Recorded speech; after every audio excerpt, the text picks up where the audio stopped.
Kemudian yang kedua, ini menjawab tuduhan-tuduhan dari luar Kristen yang mengatakan Alkitab itu mengandung apa? Kitab porno. Iya toh?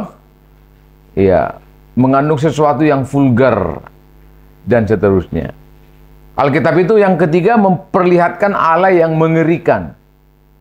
Allah menyuruh membunuh, Allah menyuruh menghancurkan sebuah kota. Benar nggak? Ketika Allah menyuruh Daud itu loh. Oke, nah sekarang masuk ke doktrin pengilhaman Alkitab. Nah, ini akan menjawab pertanyaan penting. Apa itu? Alkitab ini kan disebut firman Tuhan. Firman Tuhan tapi yang menulis manusia. Kalau Bapak Ibu membaca 1 Tesalonika misalnya, bunyinya apa di situ? Dari Paulus, dari Petrus, dari Yakobus, dari Paulus Silwanus. Kemudian kalau kita baca Mazmur, Mazmur siapa? Mazmur Daud. Bukan Mazmur Tuhan. Nah, tapi kan ini disebut firman Tuhan. Kemudian yang kedua, ini menjawab tuduhan-tuduhan dari luar Kristen yang mengatakan Alkitab itu mengandung apa? Kitab porno. Iya toh? Iya, mengandung sesuatu yang vulgar dan seterusnya. Alkitab itu yang ketiga memperlihatkan Allah yang mengerikan. Allah menyuruh membunuh, Allah menyuruh menghancurkan sebuah kota. Benar nggak? Ketika Allah menyuruh Daud itu loh. Nah, maka orang menganggap Allah dalam Alkitab orang Kristen itu adalah Allah yang mengerikan. Alkitab dalam Alkitabnya orang Kristen itu mengandung kontradiksi satu dengan yang lain. Mengandung hal-hal yang berbau porno dan seterusnya. Nah, ini perlu dipelajari. Nah, namanya Alkitab itu diilhami. Kalau dalam 2 Timotius 3 ayat 16, di situ ada istilah theopneustos.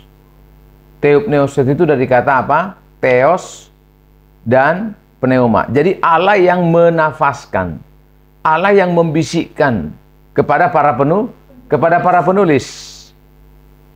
Nah, itu sebabnya saya katakan, apakah ada kitab suci di dunia ini yang langsung ditulis oleh Tuhannya? Tidak ada. Semua kitab suci di dunia itu ditulis oleh rasul-rasul yang dipilih, ya, atau nabi yang dipilih oleh Tuhan.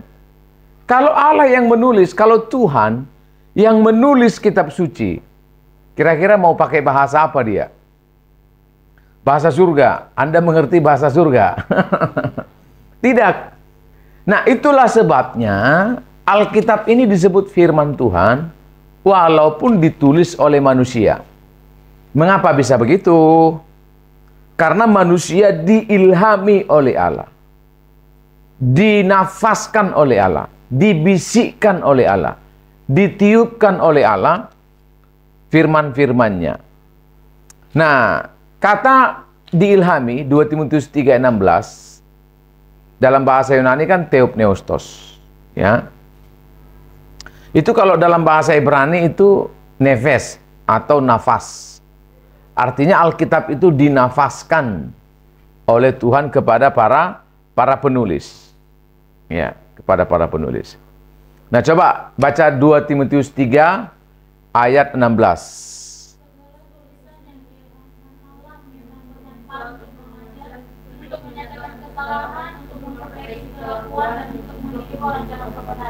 Nah, jadi sekarang kita jawab dulu kasus yang pertama.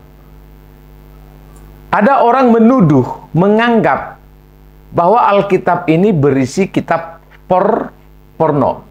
Nah, kalau teman-teman tadi baca 2 Timotius 3:16, Alkitab itu diilhamkan baik untuk mengajar, lalu apa? Menyatakan kesalahan. Nah, benarkah Alkitab mengandung peristiwa-peristiwa yang sepertinya itu vulgar? Ya. Tapi bukan berarti peristiwa-peristiwa porno itu dibenarkan oleh Tuhan. Benar enggak? Ketika Daud berzina dengan Batseba, apakah itu dibenarkan oleh Tuhan? Tidak. Itu sebabnya Daud dihukum oleh Tuhan, ditulahi melalui Nabi Nathan, sehingga anak hasil perselingkuhan Daud dengan Batseba, apa? Ditulahi sampai mati. Benar nggak? Saya mau tanya, ketika Salomo mengambil wanita-wanita lain menjadi istrinya, menjadi gundiknya, apakah itu sesuatu yang dikehendaki oleh Tuhan? Apakah itu sesuatu yang dibenarkan oleh Tuhan? Tidak. Itu sebabnya firman Tuhan datang kepada Salomo. Karena engkau telah berlaku salah, maka kerajaanmu akan saya ambil. Yang kedua, maka kerajaanmu akan terpecah-pecah. Yang ketiga, pedang tidak akan pernah berhenti dari kerajaanmu. Itu terbukti. Begitu Salomo berhenti menjadi raja, dia digantikan oleh anaknya. Siapa? Rehabeam. Kerajaan itu langsung terpecah. 2 suku ikut kerajaan Israel Selatan, 10 suku ikut dengan kerajaan Israel Utara. Begitu. Jadi tidak pernah Tuhan membenarkan peristiwa-peristiwa yang salah dalam Alkitab. Bisa ngikuti maksudnya ya? Nah lalu gimana dong Pak? Kenapa itu dituliskan dalam firman Tuhan? Kan itu kan sebuah peristiwa yang memalukan. Itu kan peristiwa yang tidak kudus, sedangkan firman Tuhan itu kudus. Nah, itu sebabnya 2 Timotius mengatakan apa? Firman Tuhan ini untuk memperbaiki kelakuan, menegur kesalahan. Malah sebaliknya, Alkitab itu secara jujur menyampaikan apa adanya. Dan ini salah. Nah, jangan dipikir firman Tuhan itu isinya hanya yang lembut-lembut. Lah kalau itu dosa, masa Tuhan membenarkan dosa? Ya enggak dong. Itulah sebabnya berapa kali Anda membaca dalam Perjanjian Baru, Yesus itu sering marah. Yesus itu mengucapkan kata-kata yang sangat keras. Benar enggak? Dasar hai keturunan. Tangan saya kok ke situ ya. Dasar keturunan ular beludak. Apa kata Yesus kepada Petrus? Enyahlah iblis, dasar pikiranmu pikiran iblis. Benar tak? Kurang keras apa ketika Yesus berdialog atau berdebat dengan orang-orang Farisi? Yesus menggunakan apa? Hai orang munafik. Ini memperlihatkan bahwa firman Tuhan itu bisa keras kalau itu berhadapan dengan dosa. Bisa sangat lembut kalau itu berhadapan dengan kemurahan, kesucian, kehormatan, dan seterusnya.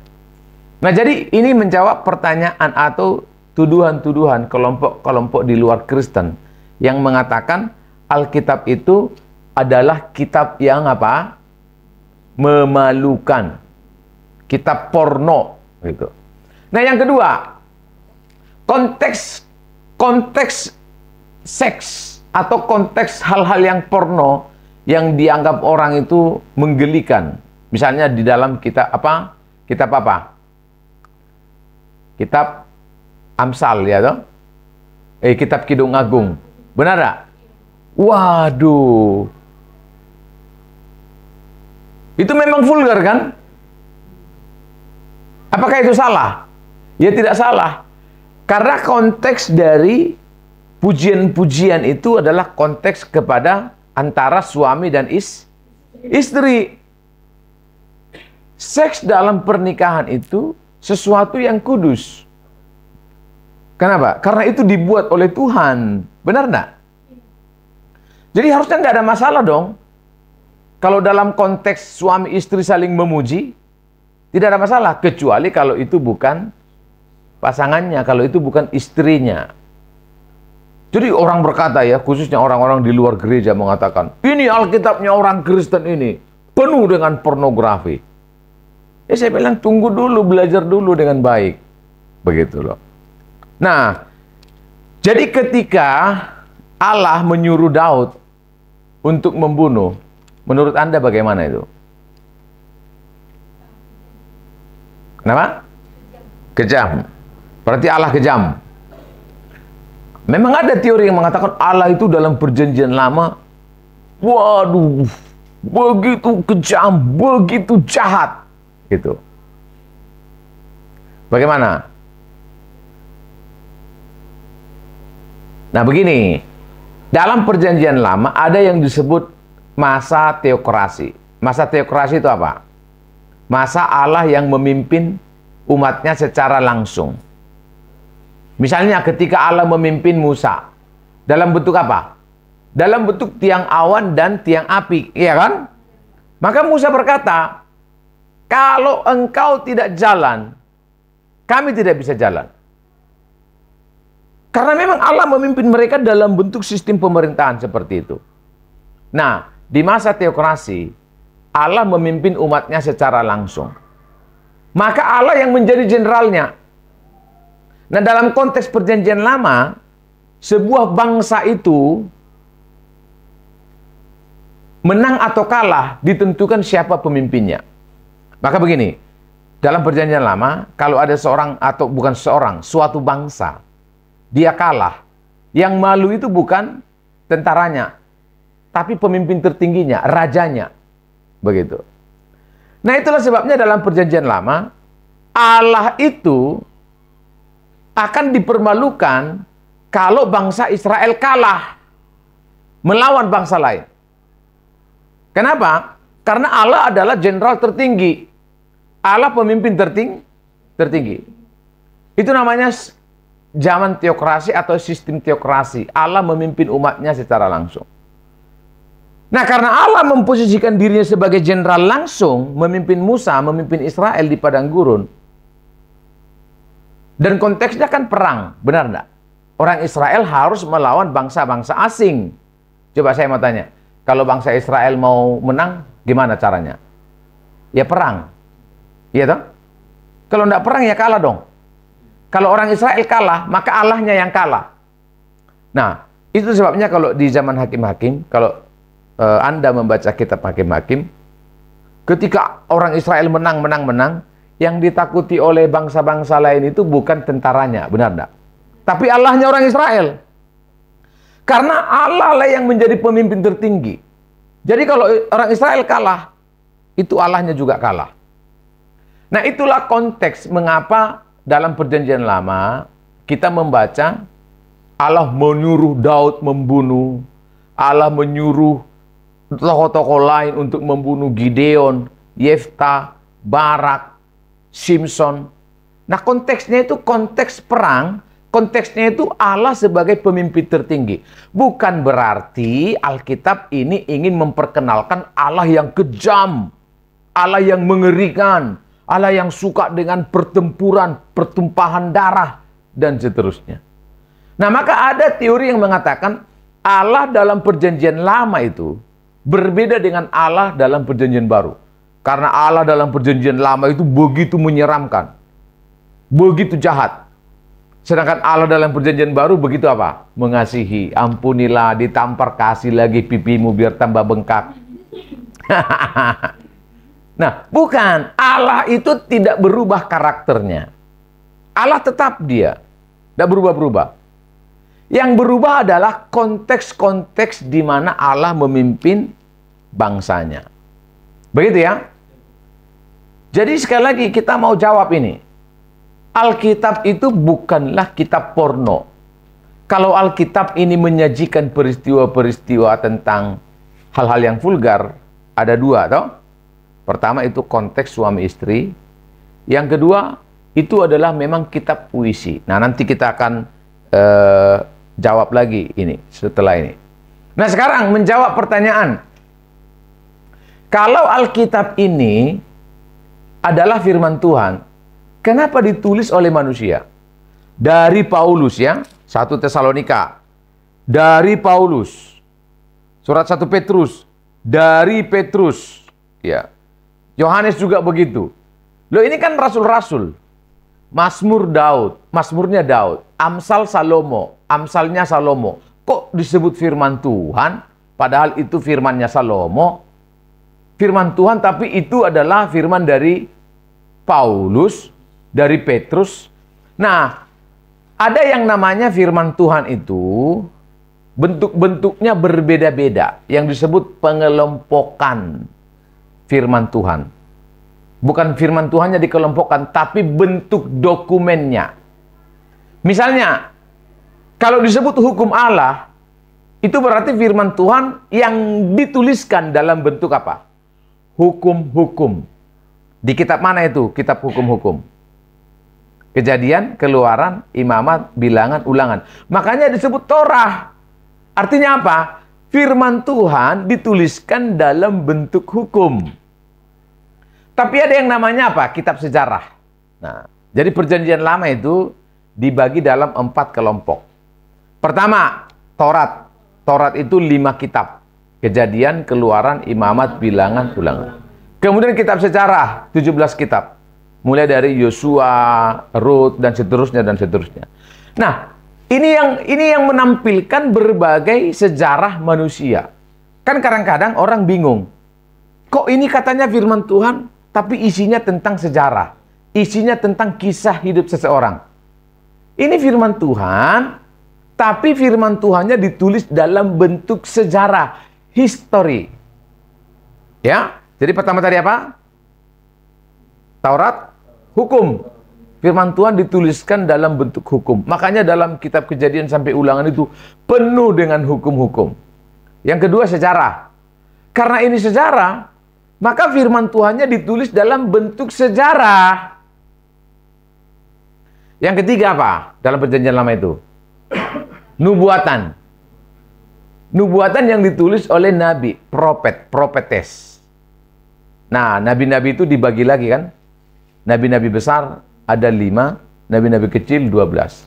Kenapa disebut nabi besar atau nabi kecil? Kalau nabi besar, perutnya besar. Nah, yang dimaksud nabi besar itu ada 2. Pertama, mereka pelayanan nabi-nabi itu lebih lama secara waktu. Ya, seperti Yesaya, Yeremia. Kemudian yang kedua, jangkauan pelayanan mereka, nabi-nabi itu lebih luas. Karena ada nabi itu yang melayani hanya di lokal. Misalnya seperti Yunus, yang hanya di Niniwe, dan seterusnya. Nah, tapi nanti akan lebih dalam Anda pelajari di eksposisi perjanjian lama ya. Nah, karena kitab ini disebut kitab nubuatan, maka firman Tuhannya itu ditulis dalam bentuk apa? Dalam bentuk nubuatan.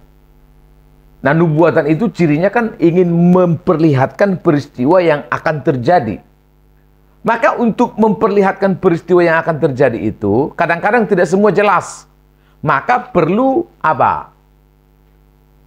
Angka-angka, simbol-simbol, penglihatan, dan seterusnya. Itulah ciri khas dari kitab nubuatan. Maka jangan heran kalau Anda membaca kitab Daniel, penuh dengan lukisan. Benar nggak? Ya, periuk ada di sana, macam-macam, tanah liat ada di sana. Karena memang itu adalah kitab nubuatan. Maka kalau Anda membandingkan kitab-kitab sejarah dengan kitab nubuatan, berbeda enggak dengan berbeda enggak gaya sastranya? Sangat berbeda. Kalau sejarah itu dia seperti runtut, kronologis, narasi. Ya, seperti kita nonton sinetron itu loh. Ya, tapi kalau nubuatan itu enggak harus begitu. Begitu. Nah, yang terakhir, kitab-kitab dalam perjanjian lama itu apa? Kitab puisi. Nah, ini dia. Nah, jadi kalau ada orang mengatakan Alkitab ini penuh dengan kitab porno, itu karena dia belum tahu bahwa kitab yang dibaca itu adalah kitab puisi. Kitab puisi itu ciri khasnya memang kadang-kadang melebih-lebihkan perasaan. Misalnya, dalam Mazmur 6 itu, Daud berkata apa? Air mataku. Apa itu? Air mataku mengelilingi tempat tidurku. Benar nggak? Membanjiri tempat tidurku. Pertanyaannya, berapa ember air matanya Daud? Itu bukan beneran air matanya membanjiri tempat tidurnya. Itu adalah ungkapan perasaan Daud. Betapa dia sangat menderita, betapa dia sangat terluka, betapa pergumulannya itu hebat sekali. Maka dilukiskan. Nah, kalau Anda pacaran kan juga kan dilebih-lebihkan toh. Kaulah bulanku, kaulah bintangku. Gara-gara kau banyak utangku. Memang harus begitu dia. Kamu minta bintang, ku ambilkan bintang. Kau minta bulan, kuambilkan bulan. Disuruh memperbaiki antena di atas rumah saja sudah takut gemetaran. Terus kamu mau ke bintang, mau ke bulan kamu. Nah, itu namanya kitab puisi. Jangan dibilang itu kitab porno. Gitu. Itu karena, makanya saya katakan, orang-orang di luar gereja, di luar Kristen, yang selalu menuduh Alkitab itu kontradiksi, ada kesalahan, Alkitab itu mengandung peristiwa-peristiwa porno, Alkitab itu memperlihatkan atau memperkenalkan Allah yang begitu kejam, begitu sadis.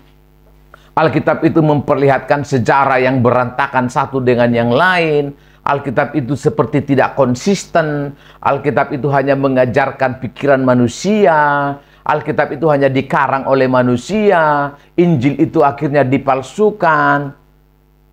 Itu tidak memiliki dasar yang kuat. Yang benar adalah mereka punya opini seperti itu karena mereka belum belajar sejarah penulisan Alkitab yang memang begitu panjang. Bayangkan 1600 tahun lamanya Alkitab itu ditulis dari Kejadian sampai Wahyu. Dengan budaya berbeda, tempat yang berbeda, dan seterusnya. Maka Alkitab ini harus dipelajari dengan serius. Begitu ya? Nah sekarang masuk dalam perjanjian baru. Ini menjawab pertanyaan, kalau Alkitab ini adalah firman Tuhan, kenapa bunyinya dari Paulus, dari Petrus? Nah begini, Alkitab perjanjian baru dibagi 4. Injil, kemudian sejarah, yaitu kisah para rasul, kemudian surat, yaitu surat Paulus dan surat non-Paulus, kemudian yang terakhir adalah nubuatan, kitab Wahyu. Jadi perjanjian lama 4 kelompok, perjanjian baru 4 kelompok. Nah, surat Paulus dibuat di situ di pengantarnya dari Paulus. Bukan berarti itu bukan firman Tuhan. Tapi karena memang firman Tuhan yang ditulis oleh Paulus itu berbentuk apa? Berbentuk surat. Nah, kalau Anda menulis surat, kan harus ada pengirimnya dan ada penerima. Itulah sebabnya ketika Paulus menulis suratnya, misalnya 1 Tesalonika, dibuat nama penulisnya Paulus. Dibuat surat itu ditujukan kepada jemaat mana? Begitu. Jemaat Tesalonika kah, jemaat yang lain kah, dan seterusnya. Karena itu adalah ciri khas dari dokumen yang berbentuk surat. Begitu loh. Jadi jangan dipikir karena dibunyikan, oh dari Paulus, berarti ini bukan firman Tuhan, karena ini firmannya Paulus. Loh, bukan begitu. Nanti kalau Anda membaca kitab Wahyu, beda lagi kan gaya sastranya dengan surat-surat, sangat berbeda. Makanya kalau Anda membaca kitab Wahyu kan ada banyak angka-angka di situ kan. Benar nah? Nah sekarang kita lihat bukti bahwa yang ditulis oleh Paulus itu bukanlah pikirannya sendiri, ya. Coba baca 1 Korintus.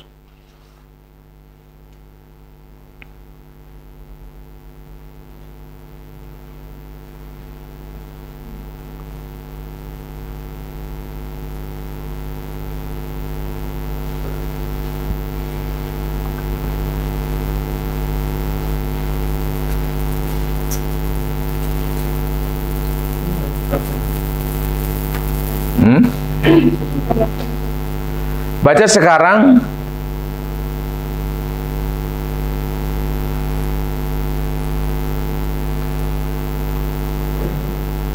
1 Korintus 2 ayat 13. Ya. Satu orang nanti membaca 2 Petrus 1 ayat 20. 2 ayat 13. Dan karena kami menafsirkan hal-hal rohani kepada mereka yang mempunyai roh, kami berkata-kata tentang karunia-karunia Allah dengan perkataan yang bukan diajarkan kepada kami oleh hikmat manusia, tetapi oleh roh. Oleh apa? Roh. Oleh roh. Sekarang baca Petrus. 2 Petrus 1 ayat 20. kamu ketahui ya bahwa membuat dalam kitab suci tidak boleh ditafsirkan menurut kehendak sendiri. Tidak boleh ditafsirkan menurut kehendak sendiri. Terus. Sebab tidak pernah dibuat dihasilkan oleh kehendak manusia, tapi oleh dorongan Roh Kudus. Orang-orang berbicara atas nama Allah. Tadi saudara baca yang dikatakan 1 Korintus 2 ayat 13. Ini menjadi salah satu bukti bahwa tulisan yang ditulis oleh Paulus itu adalah firman Tuhan. 1 Korintus 2 ayat 13, Paulus berkata, kami menuliskan bukanlah sesuatu yang diajarkan kepada kami oleh hikmat manusia, tetapi oleh roh. 1 Korintus 2 ayat 13. Di Roma juga Paulus berkata, perintah-perintah yang kami perintahkan bukanlah perintah kami, tapi perintah dari Allah. Kemudian Petrus berkata dalam 2 Petrus 1 ayat 20, tidak pernah ada rasul yang bernubuat, yang menuliskan firman Tuhan oleh dorongan manusia, tetapi oleh dorongan Roh Kudus. Kata dorongan itu dari kata feromenoi. Artinya para penulis itu dikuasai oleh Roh Kudus. Ini dipakai kata feromena itu, dorongan itu dipakai dalam Kisah Rasul 27 ayat 15. Itu konteksnya kalau kapal itu terombang-ambingkan, diombang-ambingkan oleh ombak, begitu. Maka oleh karena dorongan Roh Kudus itu artinya para penulis ini dikuasai oleh Roh Kudus ketika mereka menuliskan firman Tuhan. Nah, yang menjadi masalah adalah ketidakmampuan orang untuk memahami frase dari Paulus, dari Petrus, dari Yakobus, dan rasul-rasul yang lain. Jawabannya apa tadi? Karena surat yang mereka tulis, firman Tuhan yang mereka tulis, itu berbentuk surat. Maka harus ada pengirimnya, ada penerimanya. Jadi kalau firman Tuhan berkata dari Paulus, bukan berarti itu bukan firman Tuhan. Ya, kenapa?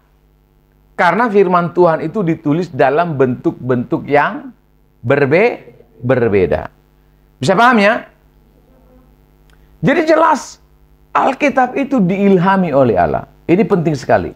Kenapa kita percaya Alkitab ini adalah firman Tuhan, walau ditulis oleh manusia? Karena para penulis diilhami. Nah, ada beberapa teori pengilhaman yang salah, ya. Ada yang berkata bahwa setiap orang itu bisa diilhami, namanya pengilhaman alamiah.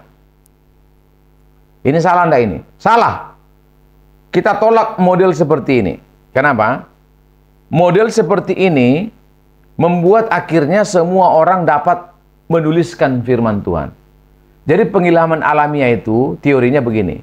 Semua orang punya kemampuan atau punya kesempatan untuk diilhami oleh Tuhan untuk menuliskan firman Tuhan. Apa bahayanya? Bahayanya nanti semua orang bisa mengklaim dirinya menerima wahyu dan menuliskan firman Tuhan. Makanya Charles Russell mengaku dia menerima wahyu dari Tuhan lalu menuliskan Alkitab. Joseph Smith juga begitu. Mengaku menerima wahyu dari Allah melalui malaikat yang bernama Moroni, makanya nama ajarannya Moroni, lalu dia menuliskan Alkitab yang berbeda dengan Alkitab yang kita punya. Ini karena apa? Pengaruh pengilhaman alamiah. Di mana teorinya memperbolehkan setiap orang mengakui bahwa dia menerima pengilhaman dari Allah.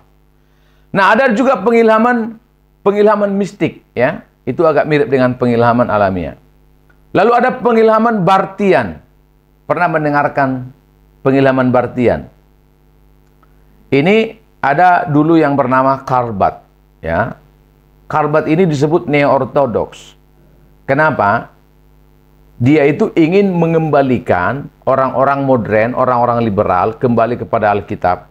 Tetapi dia agak kebablasan sedikit, begitu. Makanya disebut neo-ortodoks. Ortodoks yang baru. Karena Karl Barth mengatakan secara simpelnya saja, Karl Barth itu mengatakan begini, bahwa disebut firman Tuhan kalau seseorang itu mengalami Tuhan ketika dia membaca Alkitab. Misalnya ketika Anda membaca Mazmur, lalu Anda merasa menerima rema, itulah firman Tuhan. Maka nanti kesimpulannya akhirnya firman Tuhan itu menjadi relatif. Anda akan menyebut perikop itu sebagai firman Tuhan ketika Anda mengalami Tuhan membaca perikop itu. Lalu kalau Anda membaca perikop yang lain dan Anda tidak merasa mengalami apa-apa, apakah itu bukan firman Tuhan? Nah, jadi itu sebabnya itu disebut pengilhaman sebagian. Nah, teori pengilhaman yang benar apa? Bahwa Alkitab itu diilhamkan oleh Allah kepada para penulis secara sempurna. Tetapi para penulis itu menulis Alkitab dengan apa? Dengan gaya bahasa sendiri dan cara pandang sendiri. Nah sekarang ada pertanyaan atau tidak? Kalau ada pertanyaan silakan.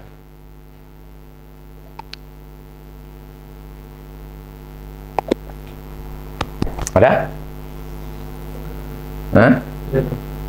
Yang benar. Nah ada orang yang bertanya, kenapa Alkitab itu kalau dibandingkan kitab yang satu dengan kitab yang lain, seolah-olah berbeda satu dengan yang lain? Kenapa?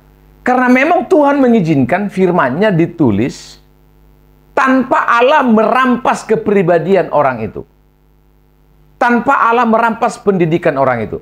Maka kalau Anda bandingkan surat Yakobus dengan surat Roma yang ditulis oleh Paulus, itu beda sekali. Dari gaya sastra bahasa Yunani yang digunakannya itu sangat berbeda. Surat Yakobus itu sangat praktis, ibarat bahasa Indonesia sehari-hari. Kenapa bisa begitu? Karena kalau dibandingkan pendidikan antara Yakobus dengan Paulus, itu sangat berbeda jauh. Paulus dia diasuh oleh Gamaliel, seorang rabi yang sangat terkenal, karena Gamaliel itu muridnya Hillel. Hillel itu dulu satu pantaran dengan Rabi Shammai, rabi yang sangat terkenal pada masa-masa itu. Maka Paulus karena dia dididik dengan sebuah penalaran ilmiah akademik yang bagus, maka kalau Anda bandingkan antara surat Roma dengan surat Yakobus, itu memang sangat berbeda, seolah-olah berbeda. Padahal Tuhan memang mengizinkan firman-Nya ditulis berdasarkan pendidikan asal oleh para penulis itu. Kalau Anda misalnya membaca antara Matius dengan Lukas, beda enggak? Sangat berbeda. Lukas itu dia sangat kronologis dan sangat sistematis. Karena dia memang adalah seorang dokter. Kan dokter itu kan kalau mau lakukan operasi kan tidak bisa, tidak sistematis. Harus sistematis dulu. Persiapkan dulu guntingnya, baru dipotong. Kan? Matius dia pemungut cukai. Pemungut cukai itu kalau sekarang itu akuntan. Dia orang keuangan. Maka Matius itu banyak menuliskan tentang uang dalam Injilnya. Lukas ingin memperkenalkan Yesus itu sebagai anak manusia. Anak manusia itu artinya betul-betul manusia. Maka redaksi dalam Injil Lukas dengan Injil Matius, itu kalau kita lihat gayanya itu berbeda. Kenapa? Karena latar belakang penulisnya berbeda. Bisa ngikuti maksudnya? Jadi bukan berarti kalau misalnya Anda membaca, oh ini kok kitab satu dengan yang lain ini kayaknya berbeda-beda. Bukan. Gaya bahasanya berbeda, latar belakang penulisnya berbeda, tujuan penulisnya berbeda. Nah, jadi sekarang Anda bisa mengetahui bahwa Alkitab itu apa namanya tadi? Diilhami. Diilhamkan itu artinya Allah memilih orang-orang yang Dia kehendaki untuk menuliskan firman-Nya. Nah, bukti bahwa Alkitab itu diilhami. Pertama, itu disaksikan oleh Yesus Kristus. Maka Yesus berkata apa? Yohanes 10 ayat 35. Bahwa kitab suci tidak pernah dibatalkan karena kitab suci benar adanya. Lukas pasal 16 ayat 17. Yesus juga menekankan pentingnya kitab suci untuk diimani, untuk diikuti. Lalu Yohanes 10 ayat 34. Yesus itu banyak sekali mengutip perkataan-perkataan dari perjanjian lama. Matius 4 ayat 4. Yesus berkata, ada tertulis.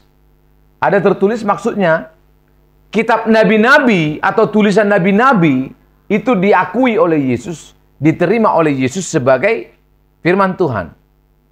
Maka Yesus berkata firman itu petunjuk lengkap untuk keselamatan. Lukas 16 ayat 29. Maka kalau kita simpulkan tadi 2 Timotius 3 ayat 16. Segala tulisan diilhamkan oleh Allah. Maka ini jelas 2 Petrus pasal 3 ayat 2. Supaya kamu mengingat akan perkataan yang dahulu telah diucapkan oleh nabi-nabi kudus dan mengingat akan perintah Tuhan. Maka Paulus menulis bukan atas inisiatifnya, bukan atas kepentingannya, bukan atas kehormatannya, tapi Paulus menulis karena itu adalah perintah Tuhan. Maka yang ditulis oleh Paulus itu adalah perintah Tuhan. 1 Tesalonika 2 ayat 13. Ya, saya baca. Dan karena itulah kami tidak putus-putusnya mengucap syukur juga kepada Allah. Sebab kamu telah menerima firman Allah yang kami beritakan itu, nah ini dia, bukan sebagai perkataan manusia, tetapi sebagai firman Allah. Ini kata Paulus dalam 1 Tesalonika 2 ayat 13. Maka kalau disebut dari Paulus kepada jemaat Tesalonika, itu maksudnya Paulus diilhami oleh Allah untuk menuliskan firman-Nya, dan firman ini secara spesifik ditujukan kepada jemaat Tesalonika. Bukan berarti karena Paulus yang menulis, bukan berarti itu bukan firman Tuhan. Bukan. Tapi Paulus berkata, ini perintah Allah, ini perintah Tuhan. Tetapi karena firman Tuhan itu ditulis dalam bentuk surat, maka bentuknya seperti itu tadi, ada prolognya. Dari Paulus kepada. Ada pengirimnya, ada penerima. Jadi jelas sekali. Nah, memang yang harus diingat adalah begini. Alkitab ini memiliki dua unsur. Apa itu namanya? Unsur ilahi dan unsur insani. Maksudnya apa unsur ilahi? Unsur ilahi itu artinya firman itu diberikan atau datang dari Tuhan. Unsur insani itu artinya apa? Firman Tuhan yang kekal itu ditulis oleh manusia. Ditulis dengan pena. Ditulis ada apa? Ada materialnya. Itu yang disebut apa? Firman Tuhan dalam bentuk manusiawi. Nah, saya ulang ya. Firman Tuhan itu terdiri dari apa? Dua unsur ya. Unsur apa? Yang kedua? Nah, makanya Alkitab itu disebut kekal dan tidak kekal. Nah, contoh, kalau misalnya Alkitab ini dibakar, apakah firman Allah ikut terbakar? Tidak. Tapi kan ada yang terbakar toh. Karena ini materialnya, ini yang saya sebut apa? Insaninya. Saya mau tanya, ini Anda dapat dari surga atau dari percetakan? Percetakan, ini yang disebut unsur insani, unsur manusiawi. Tetapi ingat ya, walaupun ini kita dapatkan dari percetakan, isinya adalah firman Allah yang kekal. Firman dari surga. Nah, maka orang harus memahami ini. Sehingga kalau Anda berbicara tentang firman Allah atau firman Tuhan, jangan seolah-olah semuanya dari surga. Begitu. Jangan sampai unsur manusianya itu disingkirkan. Maka sekarang kita belajar, kalau Alkitab itu seperti ada perbedaan satu kitab dengan kitab yang lain, itu karena Alkitab itu ditulis oleh 40 orang yang berbeda. Berbeda pendidikannya, berbeda latar belakang keluarganya, berbeda rata sosialnya, berbeda banyak hal. Karena memang Alkitab ada unsur apa? Unsur insani. Jadi orang harus paham. Sehingga ketika kita berbicara Alkitab firman Allah, Alkitab firman Tuhan, jangan seolah-olah ini adalah dokumen yang turun dari surga, plak begini. Tidak. Orang Kristen tidak pernah meyakini konsep sedemikian. Tidak pernah. Kita tidak meyakini Alkitab itu turun aja, nujur begini. Tidak. Alkitab itu ditulis tidak instan. Dalam proses-proses yang sangat-sangat panjang, tapi di bawah pengilhaman Allah. Maka kesimpulannya, walaupun Alkitab ini ditulis oleh manusia, tapi ini adalah firman Tuhan.